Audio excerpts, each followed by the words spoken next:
Numerosos estudios de investigación han demostrado que los menores expuestos a la violencia de género pueden padecer problemas físicos, trastornos ecológicos, problemas de conducta. Claro, y por eso es importante que la legislación vele por el bienestar del menor. Para hablar de este asunto hoy nos acompaña en el estudio Nuria López, que es abogada penalista de Legalitas. Nuria, ¿qué tal? Muy buenas tardes. Hola, ¿qué tal? Muy buenas tardes. Para comenzar, ¿en qué situación quedan los hijos tras una sentencia contra su progenitor? Bueno, eso lo decide el juez. Normalmente en España, a pesar de que existe una tendencia a otorgar una custodia compartida, sí es cierto que los tribunales están dando mayoritariamente la custodia a las madres.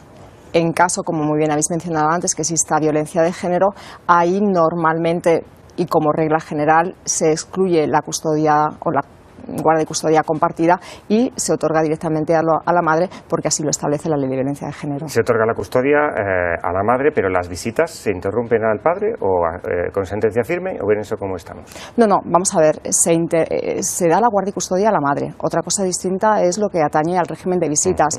Se viene entendiendo que salvo que haya un acto de violencia sobre el menor tiene derecho a tener relación con el padre, porque de no hacerlo estaríamos perjudicando al niño, y en nuestro país desde luego siempre se tiende a proteger al menor.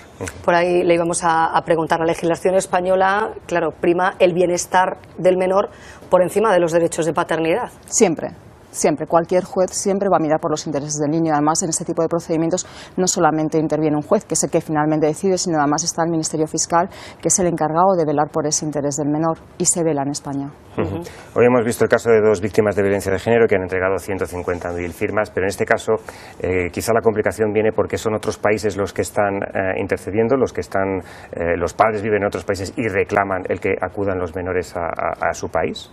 Evidentemente así es. En España probablemente no nos encontraríamos con ese problema, por lo que te comento, porque además en un tema de violencia de género siempre se da la custodia a la madre, pero como muy bien has apuntado, no podemos olvidar que estamos hablando de la legislación existente en otros países. Son medidas que se han tomado, si no he entendido mal, en Italia y en otro país, con lo cual España lo que hace es cumplir o acatar esas resoluciones judiciales. En el caso de denuncias, es decir, estamos hablando a la espera de un juicio, de una condena, ¿los jueces también pueden suspender el régimen de visitas? Siempre y cuando se entienda que se perjudica al menor o ha habido un acto de violencia sobre el menor, sí. Cuando una madre acude a un juzgado de violencia, a una comisaría y posiblemente a un juzgado de violencia porque ha sido víctima de una agresión, se puede solicitar una medida de protección. Esta medida de protección no solamente protege a la madre, sino en el caso de que haya menores, se dictan también lo que llamamos unas medidas civiles.